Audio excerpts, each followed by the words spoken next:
YouTube. And we almost in October, y'all. Almost October. The beginning of Q3. My bad, I'm tripping. The beginning of Q4. October, November, December. And I gotta get the Father Santo lit real quick, you know what I mean? Yes, y'all, we back at it. Another Books for Better Living.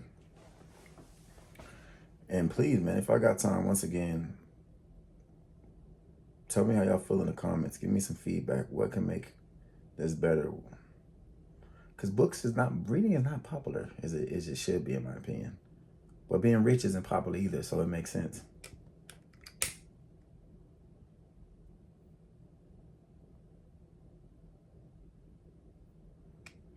Yes, man.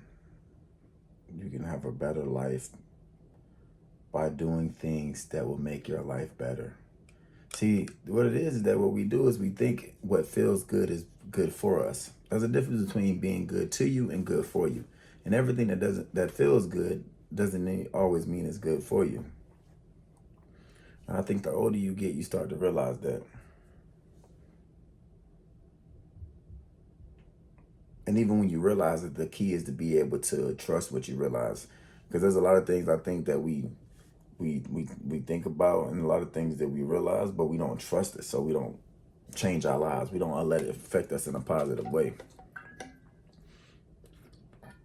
But yes,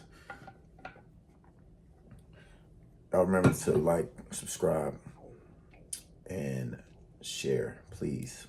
People need to hear this. And I say please because, like, people need to hear this. Like, go get this book. If you are not where you want to be financially, if you're lost, if you don't know where your next income is going to come from, if you don't even like where your next income is going to come from or is coming from, then I suggest you read more books. Read into you rich and write into your wealthy. Writing and reading. Reading helps you become a better writer, helps you become a better speaker. Writing helps you become a better reader, helps you become a better speaker. Reading helps you become a better thinker because you have to ingest what you thought about. You have to ingest what you read about. So when you're in school, they have that reading comprehension. And with that reading comprehension, it allows you to have an idea of how you gather data and how you assimilate it. And hopefully with the intent of being able to apply it. So it's the assimilation of data and information. And then it's the application. So you learn something, you take it in, and then you apply it to your life. That's the goal. There's no point of learning something if you're not going to use it. It's just a waste of energy. And unfortunately, most people are wasting their time and energy in life. But enough of the chatter. Today we are doing the secrets of the millionaire mind. Just look at the cover, y'all. The cover is glossy, man. He did a good job, man. Like T. Harv Eker. I read this like the Bible. This is like one of my Bibles. I read the Bible too, but this is like one of my Bibles because, yeah, the knowledge that's within this right here. I just feel like gold held it over 1 million. So he should have showed more. He should have sold more than 1 million it is.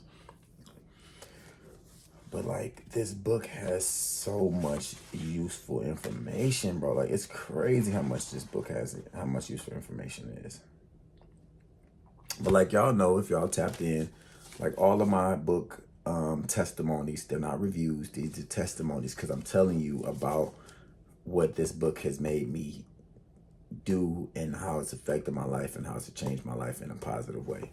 So all those other book reviews, they go through and say, this chapter was this, and this was this, and this was that, and I really like this because of that. But like, I don't read fiction books. So all my books are designed to do something if you allow it to. And this book has done a lot of something in my life. And it's crazy because I think I only had this book for maybe 2 years. I think I only had this book for about 2 years, to be honest. And it's really changed my life a lot in the way I think. And I can't quantify how much money I've made off of this book. within the time from when I got it to the present date, because I like to quantify like how much money books have made me, and not necessarily saying it translating from me selling this book, but more or less from like an idea or a time period where I got like a bonus or an increase of money or more ideas that made me think about things. Because a lot of times, you got to realize the wealth that you're gonna make is not always the wealth that you see right now in the present day. A lot of the wealth that you're gonna make is stored in the ideas that you have that haven't come to life yet. That's why you have to get your dreams out there and get your ideas out there and write stuff down and write ideas down. Most people don't know that majority of the money that Warren Buffett is worth, and majority of his wealth came after he was 80. So like all that, I think, what is he worth? Let's just do a quick little series. I think he's worth like $80 billion. What is Warren Buffett's net worth? Like at least close to 100, I think, actually. Siri taking a long time right now, y'all. Siri, what is Warren Buffett's net worth? Oh, I was way off. Shit, I was way off. I'm sorry. Damn, I'm sorry, Mr. Buffett. Shit, that was an insult. I said 80 million. I'm way behind. Yeah, he did sell a lot. Yeah, he did have a big. His company, like, think like 3 years was the most profitable company in the world. Just I think like 2 or 3 years ago. It's the wealthiest company in the world. So yes, for the record, Warren Buffett is worth $140 billion. 139. Whew, 139. 139. 139, y'all. And there's 8 billion people in the world. And that's not saying he has 8 billion in liquid cash. But if you have 139 billion net worth, you have 8 billion in cash. So he can literally give every person in the world $1 billion, bro. That shit is crazy. And none of us need nowhere near $1 billion to live.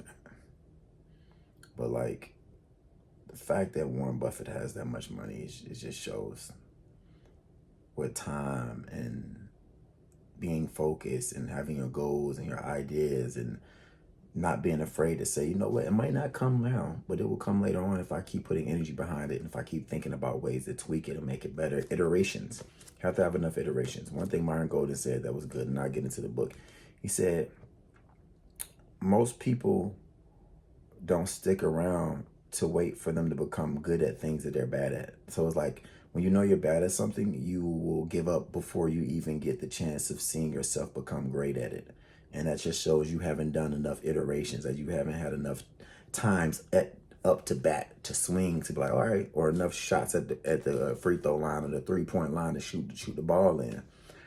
And that just shows how much time it takes to grow. But if you apply the right mentality after going after your goals, then eventually with time you'll get there. But let's get to the book. So yes, y'all. Secrets of the Millionaire Mind. This book, let me say, I can already tell you off top one part. So in this book, he goes through 2 parts. There's 2 parts in this book, y'all. Part 1 is your money blueprint, and then part 2 is the wealth files. So the money blueprint just talks about how your mind is designed and how you came about the type of mentality that you have towards finances and money and wealth. Like whether it was because you was raised that way or your environment or the lack thereof of an environment that had financial literacy within it, just the money blueprint. And then the second thing is the wealth files. It's 17 ways that rich people think differently than poor people or middle class people or people that aren't wealthy. And he has these 17 like little, I guess 17 parts within a part, and each part comes up with like a little section, and each one he breaks down what exactly that means. Like wealthy people think like this, rich people think, wealthy people think like this, poor people think like this. And one that really like changed my life, y'all. And I was struggling with for a long time. And I think this is just kind of like growing up with parents who were like spiritual, but was more religious, because at the time, I think religious people became more spiritual over time. And my mom, she's always been spiritual, you know, even as with her like raising me up in like that church environment, like how a lot of people from the South was, and especially if you Black. But my mom was definitely more of a spiritual person in general.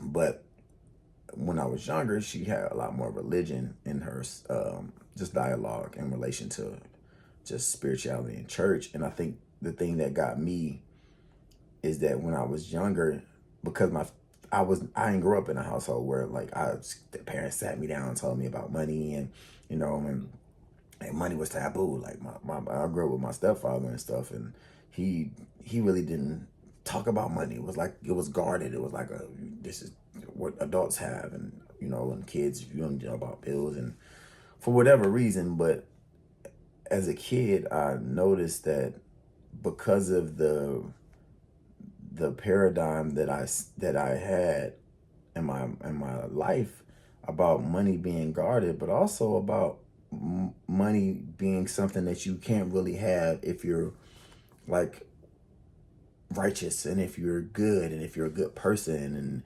you like the whole, you can't have money and be happy, or you can't have both. And he says in this book, he says rich people think both, and then rich people think both, and middle class people and poor people just think one or the other. And he was saying like, well, it's like people always say, oh, to give, to get, you gotta give, to get, you gotta give. And I grew up listening to personal development, and a lot of the new thought speakers always talk about personal development, and all the religious people always talk about personal development in relation to giving, and the way to get is to give, to give. And what he said, which was crazy, he was just like, bro,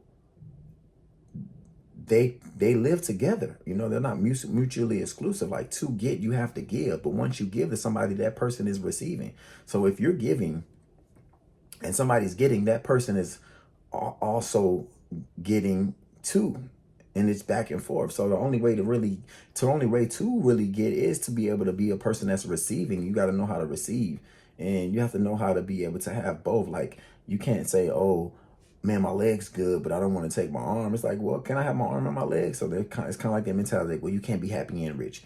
You can't be rich and have your family be with you. You can't. It's like, all these type of things. Like, you either choose money or you choose this. And for so long, people already tell you, they tell you can't have both things. Now, maybe within your journey, you might not have that level of balance to where you have like a work-life balance, to where you have money and you're able to spend time with your family, and it's equal, because that's like real. I think that's a seasonality, as in like right now you might just be in like focus mode, and you're just working to where it's like, okay, eventually you will be able to spend time with your family.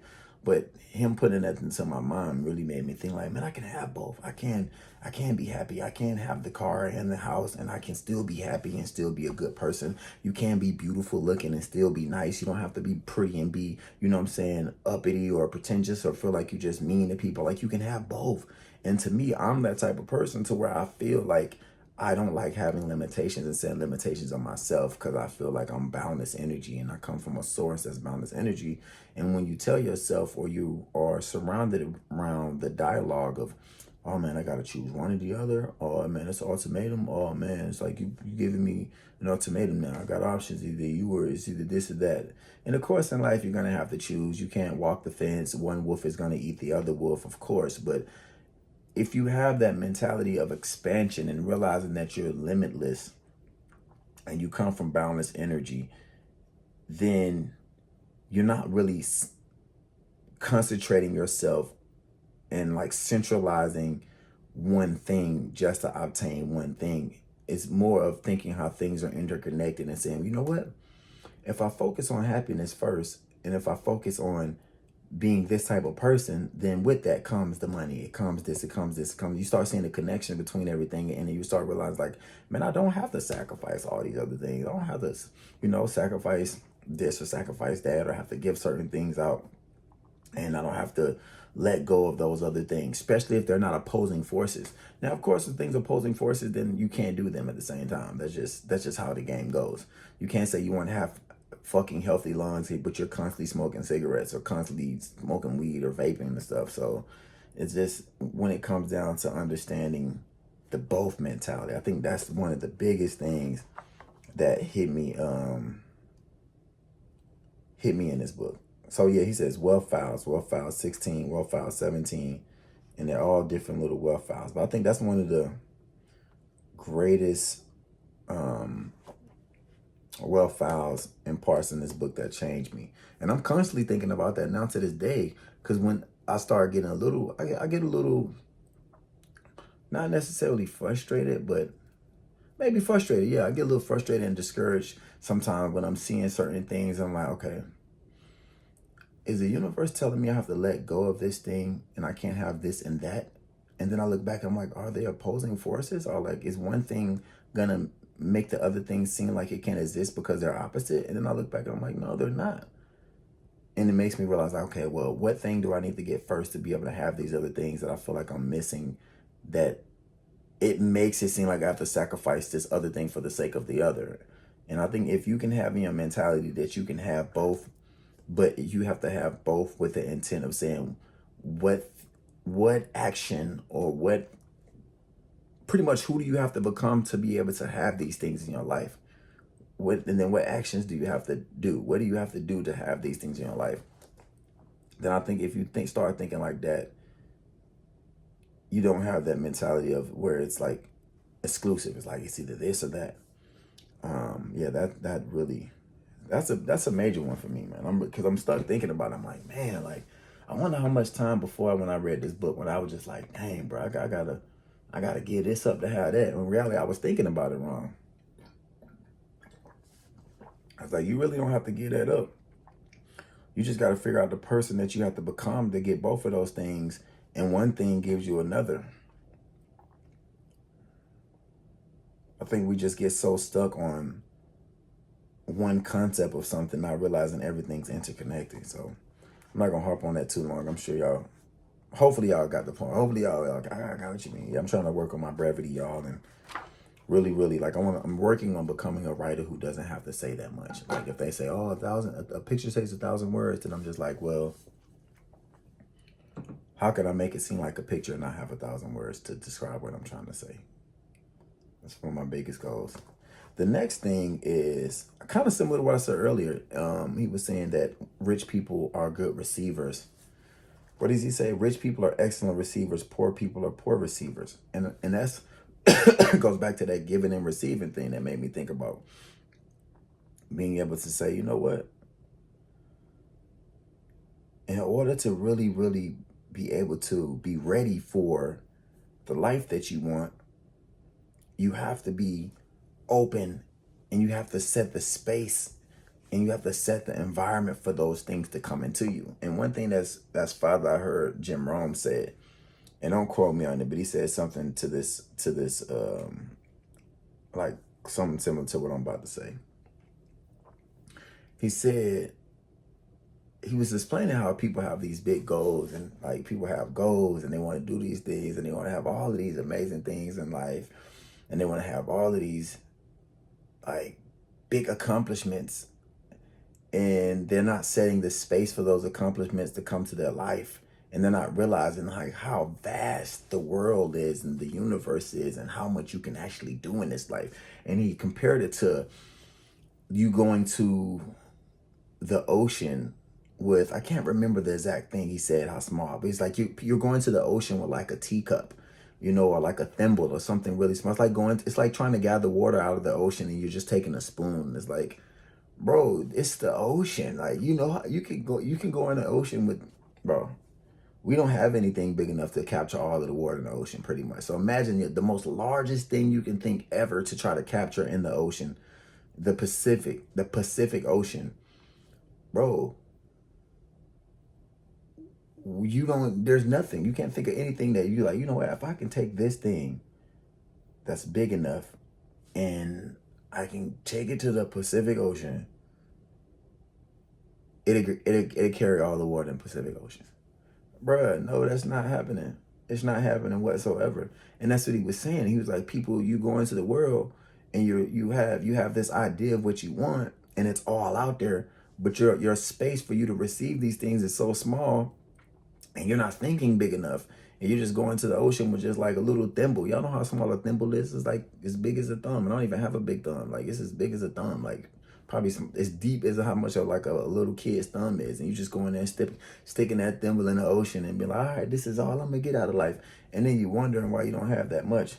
And I think that's what that's what T. Harv Eker was saying. It's like, people who are wealthy, they're great receivers. They know like, oh, yes, please come to me, because for me to give, somebody has to be able to get, and for somebody to give something to me, I have to be able to want to receive it. So by you blocking those people that want to give you stuff by not being a great receiver, you're just missing it. He even said something in here. He was like, you know what? He came up with this saying. He said, God, for anybody who is not ready or willing to take their blessings, just give them to me. And I'm like, that's fine, because you know how much energy is out there that's just wasted on people who God, universe, whatever you want to believe, has things for you set up for your life, for you to have this great life, but you're not ready for it, and it can go to somebody else. Like Jim Rome said, he said, success is looking for a place to stay. Success is looking for an attractive person. The best way to become successful is to become an attractive person, so you can attract these things to your life. And we're not becoming attractive people, and we're not becoming these people that are willing to be good enough for these things to come into our lives. And I think that's another thing that really changed me. It's like, you know what? I gotta be able to be ready to receive these things. And so many people wonder why they ain't got stuff yet. And it's like, well, you ain't got the thing because you're not the person that's gonna be. You're not the person that thing will come to. You haven't got this. You haven't got this thing because you're not the person that thing will come to. And I mean, that is what it is. I gotta say that in the voice note because I like that, y'all. Like I said, I'm trying to be able to come through with these short, sweet sayings and just stuff that makes sense. But that makes sense. Like me, I want to get to 1 million, but I'm not the person who $1 million will come to. It is what it is. You're not the person that thing will come to. You know, and once you understand what it takes to become that person, then you do that thing, then you become that person. So many people say the be do have, and then I think Alex Hormozy, shouts out to him, he's great, nothing against him. But I think he believes more like if you do this thing, then you could become that person. Then some people believe that if you be this thing, then you can do that. You know, whatever way you want to flip it, it's all action. Even if you become a person, you still have to take an action within yourself, even if it's not a physical action that's being able to be witnessed by onlookers. You still have to do something. So like I said, you can flip the be do have and put the have do be, or put the be do have. You could be do be have, or be do have, whatever one you want to put it. But at the end of the day, you have to become the type of person that is good enough for whatever it is that you want to receive in your life. And that's the difference. Wealthy people are ready to receive. They're like, I deserve this. Like, and not saying that you deserve things from like a egotistical, narcissistic standpoint, but just saying like, I deserve this. Like, I deserve. And it's easy to tell the truth because you feel it from in your soul. And it's hard to tell a lie because you also feel that it's a lie from in your soul. Everybody, I don't give a fuck who you is. So when you saying I deserve this and you know it's the truth, you can say that so easily, that I deserve this, like in your essence of your core. Even unless you got some type of sociopathic, mental illness to where you just been lying so long to where you just believe your own lies, which that's a lot of people. I think even in those people, they still have that little part of them that's spiritual God-like that just tells them, you know what, something ain't right about this. If they just choose to lie to themselves and continue to lie to themselves and not to listen to the truth. But even those people know. But if you're genuinely saying, you know what, I deserve this. I deserve to live better. I deserve to have this house. I deserve to have a person that is like this, that loves me. It feels so much better when you know that you're asking for the thing or you deserve this thing, but you know that you are already that thing. So let's say, for instance, for a relationship, like I deserve a woman who loves me, who's this, who's this, who's this, who's that. Now, if you a person who is none of those characteristic traits, you know good and well in your mind, you talking some bullshit. you probably feel it in your heart that it ain't right. But if you saying those things, you're like, you know what? I do deserve a person who's calm with me and who's loving, and a person who tells me the truth regardless if I want to hear it or not. You know, and anything yourself like, damn, I'm that type of person. Like you can actually sit in your own body and sit in your own spirit and say that statement and not feel no weirdness and feel your skin feel weird. You know how it is when you ain't telling the truth or being, you know what I'm saying, when you just not being real.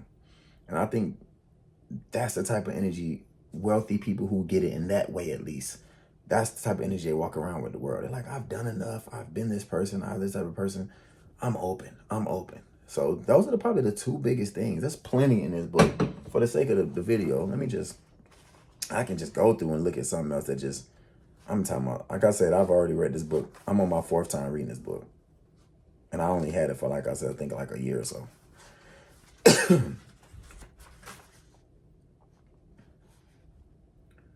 Yeah, see, I mean, I just read something now. This, I ain't gonna say this really changed my life that much, but it's still real. It's real. It's still real. Real facts, in my opinion. It says rich people admire other rich and successful people. Poor people resent rich and successful people. And I think that's like one of the biggest things that folks get messed up. Like, I even dated girls that were like, no, I don't like Amazon. Like, I don't like Amazon because Amazon this, Amazon that. You know what I'm saying? And eventually we ain't together no more because once we cross certain too many lines, I'm like, okay, yeah, that's the type of person you is. I can't stay with that. So obviously we're not together. Nothing against them, but females would be like, oh, I don't like Amazon because this and Jeff Bezos. And they have all of this like complaining about capitalistic people or people who practice capitalism in a country that they're benefiting from it. Oh, I don't like Starbucks. And it's like all these different things. But one, you ain't doing nothing to make a better version of that or do something that's offsetting that to where you saying, well, you know what? Man, I built something else that's similar to Amazon, but, you know, of course it's nowhere near as big because it's conscious, it's humane, but we on a small scale and, you know, just having your own version of it instead of complaining.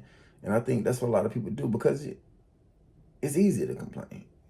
It's way easier to complain because not complaining and doing something actually requires conscious effort to say, you know what, this is what I'm going to do. And then if you're real, you got to follow through what you said anyway. And most people aren't real enough to follow through or have any accountability to their actions or their words. So even that alone is just, you got to respect people who are where you want to be. Most people don't respect them people because in their heart, they know they don't want to be wealthy. They know they desire freedom. That's it. And you can be wealthy if you're free. I mean, you can be free if you're wealthy in the right way, but they desire freedom. But they don't realize that if it's done in the right way, they're one and the same. And you're just pretty much cutting off your chance to become free if you're saying and being negative about people who've already found that way of doing it. Like, once again, if it's done in a certain way. But yes, y'all, this book right here, please go get it. Secrets of a Millionaire Mind. The two things that changed my life is being able to have both. You can be happy and wealthy. You can be beautiful and nice. You can be a person who is wealthy and set boundaries. You can set boundaries with people and not be mean. All of these, whatever you may think is contradictory and it's not an opposing characteristic or an opposing energy that pretty much will not lead you to a destination that you want to go, then be all for it, be all in. And another thing was being able to be open, being able to be open to receiving the things that you desire and being the person that those things will come to. Being the person those things are attracted to, attracting these things and being able to accept whatever that is. So I hope this helps. Definitely like that Palo Santo one more time. You know what I'm talking about? You know what I mean? Hell, I gotta. But yeah, definitely. That's the thing about the Palo Santo though, man. It gets so the little ashes get there. Well, I'm just go ahead and have to vacuum that up. Ain't no point. I ain't about to ever cap on camera. I'm gonna vacuum that up too. I'll be super clean, y'all. I swear I do. It's just internally in me.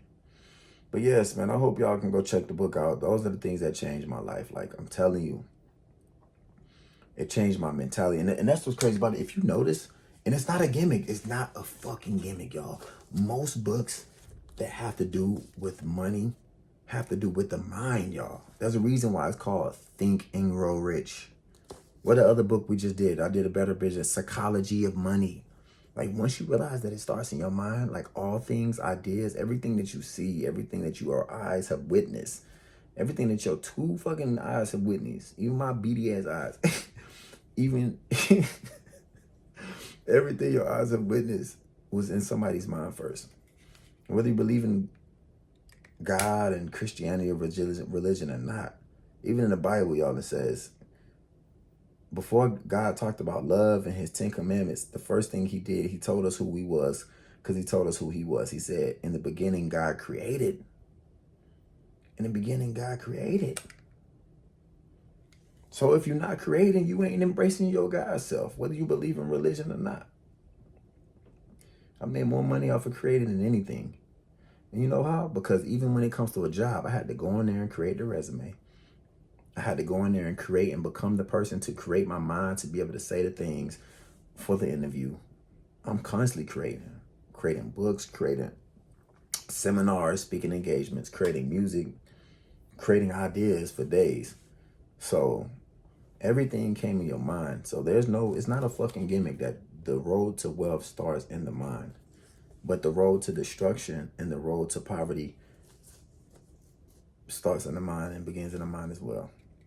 So appreciate y'all. Remember to like, subscribe, and follow, please. So this can get to more people. And if not, it's all good. It's all love, baby. It's all love. I swear it's all love. I'm the type of person that will never trip about no comment because at the end of the day, it's all love. It really is.